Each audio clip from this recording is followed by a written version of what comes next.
1. Buenos días, profesor. Somos el grupo número 4 y vamos a desarrollar los problemas de del trabajo autónomo número 2. Los integrantes somos Pinalbote, Boloña y Avilés. Y yo, Jiménez. Mi nombre es Daniel Boloña, yo pertenezco al grupo número 4 y voy a resolver el primer problema de la guía de trabajo autónomo número 2.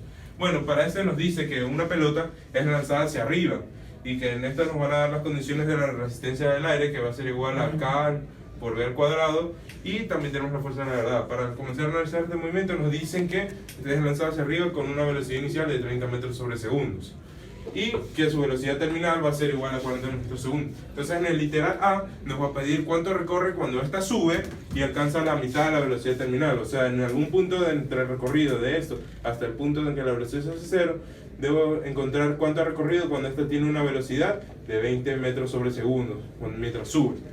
Bueno, para esto primero analizamos con la segunda ley de Newton, con las leyes de Newton. En el primer caso, en el caso de la velocidad terminal. Para este caso yo digo que la sumatoria de fuerzas en Y va a ser igual a 0 y obtengo que la velocidad, la resistencia del aire igual va a ser igual a la masa por la gravedad, ya que estas son opuestas y al restarse deben dar 0. Entonces yo digo que K es igual a la masa por la gravedad sobre la velocidad terminal al cuadrado. Esta aquí la voy a usar para reemplazar posteriormente en otra ecuación. Luego aplico la segunda ley de Newton, que me dice que la sumatoria de fuerzas en Y debe ser igual a la masa por la aceleración, porque obviamente mientras está en este transcurso tiene una aceleración hacia abajo, que va a constar de dos fuerzas, de la masa de gravedad y de la fuerza de la resistencia del aire. Bueno, entonces pongo, como estas son opuestas al movimiento, pongo que al menos la masa por la gravedad menos la fuerza de la resistencia del aire, que es K por B al cuadrado, va a ser igual a la masa por la aceleración, y desgloso la aceleración, que es la derivada de la velocidad sobre el tiempo. Entonces reemplazo lo que ya tenía de los valores de K de la primera ecuación que saqué y obtengo esto. Y añado que la derivada de la velocidad sobre el tiempo, como yo quiero saber en Y, pongo que la velocidad multiplicada por la derivada de la velocidad sobre Y va a ser igual a la aceleración. Son igualdades entre ellas. Y aplico los métodos de integración que habíamos visto. Integro menos la integral de 0 a Y de dy es igual a la integral de 30, que es el valor que yo comienzo, hasta 20, que es el valor que se me pide de la velocidad, de b por db sobre gravedad más gravedad por velocidad al cuadrado sobre velocidad terminal. Reemplazo los valores que conozco y resuelvo. Me va a quedar que menos y es igual a menos 18,2 metros sobre metros. Y digo que y es igual a 18,2 metros. Esto es para el literal A. Luego me pide cuánto va a ser lo que he recorrido cuando yo he subido y he bajado y he alcanzado la mitad de la velocidad terminal. Es decir, en algún punto de trayecto entre el punto tope y la velocidad terminal. O sea, aquí cuando tengo nuevamente una velocidad de 20 metros sobre segundo. Entonces, vuelvo a aplicar lo mismo. En este caso, ya tengo que las fuerzas van a estar equiparadas de esta manera. La gravedad hacia abajo y la resistencia del aire hacia arriba van a ser contrarias. Entonces, evalúo. Y otra vez obtengo que K es igual a masa por gravedad sobre velocidad terminal al cuadrado. Y aplico la segunda ley de Newton para este caso también. Y digo, la sumatoria de fuerzas en Y en ese punto va a ser igual a masa por aceleración, donde el peso, pues que es positivo, menos la resistencia del aire va a ser igual a la masa por la aceleración. Entonces yo reemplazo gravedad. Primero reemplazo y elimino todas las masas simplificando. Lo que nos va a quedar que gravedad menos gravedad por velocidad al cuadrado sobre velocidad terminal al cuadrado va a ser igual a la velocidad multiplicada por la derivada de Y sobre la derivada de B sobre dy, que es lo mismo que la aceleración. Nuevamente vuelvo a aplicar los métodos de integración conocidos anteriormente e integro de 0 a Y porque yo desconozco el valor Y al que me acerco, e integro de 0 a 20, que es la velocidad que se me pide. 0 porque este es el punto tope en el que empieza a caer, es decir, en este punto la velocidad es 0 instantáneamente. Y trabajo el integral. Lo que vos tenés es que Y es igual a 162.82 menos 183.31, lo cual me va a dar menos 23.49. El valor es negativo, ya que nosotros al comienzo consideramos el eje del movimiento hacia arriba positivo y hacia abajo negativo. Como estamos de bajada, va a ser negativo. Ya, muchas gracias. Mi nombre es Ana Vilés y yo voy a explicar el problema número 2. El problema número 2 nos dice que hay una superficie que se mueve hacia la derecha con una aceleración de 2 y está sujeta a un punto A por una cuerda. Y te especifican que quieren que en el literal A obtengas la tensión de esa cuerda. Entonces, como yo sé que todo el cuerpo se mueve con una aceleración hacia la derecha, Yo digo que esta aceleración, que está hacia la derecha, que es de 2 metros sobre segundos, la divido en dos componentes, en una X y en una Y, para poder evaluar en un plano inclinado. En el literal A evalúo las fuerzas, sumatorias de fuerzas en X, y yo digo que esto va a ser igual a la masa por la aceleración, esta aceleración, su componente en X. Entiendo que mi tensión menos el peso en X, también la descompuse en una componente en X y Y, va a ser igual a la masa por la aceleración en X. Resuelvo, tengo que la masa por la aceleración en X más el peso en X va a ser igual a la tensión. Al reemplazar los cambios, tengo que la tensión es 33.16 newtons. Luego, en el literal B, me piden saber cuál es la fuerza de contacto entre la superficie y la caja. Entonces, como también descompuse una aceleración en una componente en Y, tengo que la fuerza en Y va a ser igual a la masa por esa aceleración. Descompongo y tengo que mi fuerza en Y va a ser la fuerza de contacto N menos el peso en Y igual a la masa por la aceleración en Y. Resuelvo y tengo que esta fuerza de contacto va a ser 27.45 newtons. Luego en el literal C me piden saber cuál va a ser el porcentaje de diferencia entre este sistema y el sistema cuando esté en reposo. Y la diferencia va a ser que ahora estas tensiones, estas fuerzas van a ser igualadas a cero, porque ya no va a haber aceleración en ellas. Entonces al despejarlas, tengo que mi nueva tensión va a ser 11.7 y la nueva fuerza normal va a ser 4.41. ¿Por qué cambia tanto? Porque ya no hay aceleración por una masa. Entonces, yo al sacar este porcentaje sobre mis valores reales, que son los de acá, que son cuando tuve mi aceleración, va a ser que va a haber un 35.3% de diferencia y acá un 11.73%, que lo hemos redondeado a 11.8% por factores de resolución. Gracias. Bien, buenos días, profesor. Voy a explicar lo que es el problema 3 del trabajo autónomo 2. Me tocó hacer el ejercicio donde nos dan dos masas en un plano inclinado y nos piden en un literal A encontrar la aceleración, en un literal B encontrar la tensión.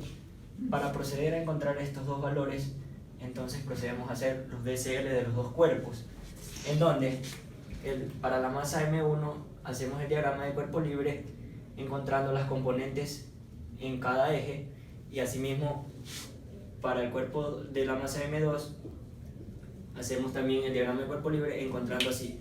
Una vez hecho el diagrama de cuerpo libre, procedemos a hacer la segunda ley de Newton de sumatoria de fuerzas es igual a la masa por aceleración. Entonces encontramos que el peso menos la fricción menos la tensión es igual a la masa por la aceleración, teniendo nuestra primera ecuación. En el segundo DCL tenemos que la sumatoria de fuerzas en X es igual a la masa por la aceleración, obteniendo el valor de la tensión y luego reemplazándolo aquí para posteriormente poder despejar la aceleración, quedándonos la ecuación matemática de esta manera. Reemplazando todos los valores que tenemos al inicio de la masa 1, la masa 2 y el ángulo, encontramos la aceleración, la cual es 2,21.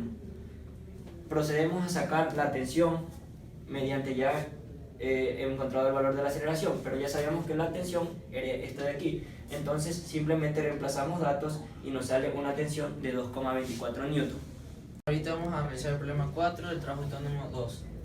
Así dice: un bloque pequeño de masa M descansa sobre una mesa horizontal sin fricción, a una distancia R de un agujero. Un hilo atado al bloque pequeño pasa por el agujero y está atado al otro extremo a un bloque suspendido de masa M. Se imprime al bloque pequeño un movimiento circular uniforme con radio R y rapidez V. ¿Qué rapidez V se necesita para que el bloque grande quede inmóvil una vez que se suelta? Bueno, entonces dibujando el problema, tenemos un bloque que está atado a una cuerda, pasa por un agujero y se ata a otro bloque de masa 2. Entonces nos dice que este bloque va a ser un movimiento circular de MCU, porque la velocidad es uniforme, es decir, no cambia. Se va moviendo con una velocidad que sería tangencial y se iría moviendo alrededor. Entonces nos pregunta cuál sería la velocidad para que no caiga este bloque, lo que se vaya moviendo. Entonces empecemos con el diagrama de cuerpo libre de cada bloque. De este bloque tenemos que tiene una tensión, porque está atada a una cuerda. solo vamos a analizar desde arriba. Tiene una tensión al hueco. Luego el bloque que está suspendido influye el peso y la tensión del otro bloque, que es de la misma cuerda, porque pasa por aquí y son las mismas cuerdas. Entonces, ¿qué es lo que vamos a hacer? Sabemos que la sumatoria de fuerzas en Y del bloque que está suspendido tiene que ser igual a 0, porque nos piden que esté en equilibrio, es decir, que no se mueva. Entonces, ¿qué vamos a decir? Tenemos que la tensión menos el peso sea 0, es decir, que la tensión sea igual al peso del bloque. Entonces, ya una vez que tenemos esto, nos vamos al otro diagrama de cuerpo libre del otro bloque. Entonces, vamos a hacerlo acá. Tenemos una tensión, solo actuaría una tensión, pero como sabemos que es un movimiento circular, hay una aceleración llamada centrípeta que está presente. Entonces decimos que la aceleración centrípeta va a estar siempre dirigida hacia el centro. Entonces decimos que sumatorias en fuerzas en X va a ser igual a la masa por la aceleración centrípeta. ¿Ya? Entonces sabemos que la dirección es hacia abajo porque es hacia el centro, mejor dicho. Entonces tenemos que la tensión positiva menos la dirección de la aceleración va a ser igual a la masa por la aceleración centrípeta, que podemos reemplazarlo una vez. Sabemos que dm sub v, que es velocidad tangencial al cuadrado sobre el radio, ¿no? Entonces aquí tenemos tensión en igualdad con la otra, entonces podemos igualarlas las dos y sabemos que la masa por la masa, esta es masa minúscula y esta es mayúscula, para no confundirlas. Va a ser igual a la otra masa por la velocidad tangencial al cuadrado sobre el radio. Entonces aquí nos pide la velocidad tangencial, vamos a despejarla nada más.